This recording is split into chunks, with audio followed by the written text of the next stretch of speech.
Hello, അപ്പോൾ ഇന്നത്തെ video birthday വ്ളോഗാണ്. ഏപ്രിൽ 28 രാത്രി 12 മണിക്ക് എടുക്കുന്ന വീഡിയോ ആണ് കേട്ടോ ഇത്. എൻ്റെ ബ്രദർ തന്ന ഗിഫ്റ്റാണ് ഞാനിപ്പോൾ ഓപ്പൺ ചെയ്തുകൊണ്ടിരിക്കുന്നത്. കറക്റ്റ് 12 മണിയായപ്പോൾ തന്നെ ഉപ്പ എനിക്ക് ഗിഫ്റ്റ് തന്നിട്ടുണ്ടായിരുന്നു. അത് കഴിഞ്ഞ് പിന്നെ എൻ്റെ സിസ്റ്റർ അതിന് മുന്നേ എനിക്ക് ഗിഫ്റ്റ് തന്നിട്ടുണ്ടായിരുന്നു. കറക്റ്റ് 12 മണിക്ക് അതേപോലെ തന്നെ എൻ്റെ ബ്രദറിൻ്റെ ഗിഫ്റ്റ് എൻ്റെ കയ്യിൽ കിട്ടിയിട്ടുണ്ട് കേട്ടോ.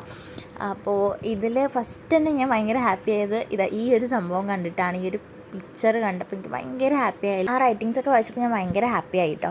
പിന്നെ ഇത് കണ്ടില്ലേ, ഈ ഒരു എൻവലപ്പിൽ ക്യാഷ് ആയിരുന്നു, അത് ഉപ്പ തന്നതാ. പിന്നെ സിസ്റ്റർ തന്നാണ് ആ വാച്ചും ആ ഒരു ബാങ്കിളും. പിന്നെ ബ്രദർ തന്നത് റിംഗ് ലൈറ്റ്, ആ ഒരു ഡ്രസ്സ്, അതുപോലെ തന്നെ എൻഗേജിൻ്റെ ഒരു പെർഫ്യൂം സെറ്റ്, പിന്നെ ഒരു ചോക്ലേറ്റ് കേട്ടോ. ഇത്രയായിരുന്നു. Once again thank you so much guys. എൻ്റെ 18th ബർത്ത്ഡേയും അടിപൊളിയായിട്ട് തന്നെ ആട്ടോ സെലിബ്രേറ്റ് ചെയ്തത്. സത്യം പറഞ്ഞാൽ കരഞ്ഞു പോയി. അങ്ങനെ പിറ്റേ ദിവസം കേക്കൊക്കെ കട്ട് ചെയ്ത് വീണ്ടും സൂപ്പറായിട്ട് തന്നെ സെലിബ്രേറ്റ് ചെയ്തു കേട്ടോ. അപ്പോൾ അത്രേ ഉള്ളൂ. വീഡിയോ ഇഷ്ടം ലൈക്ക് ഷെയർ സബ്സ്ക്രൈബ്.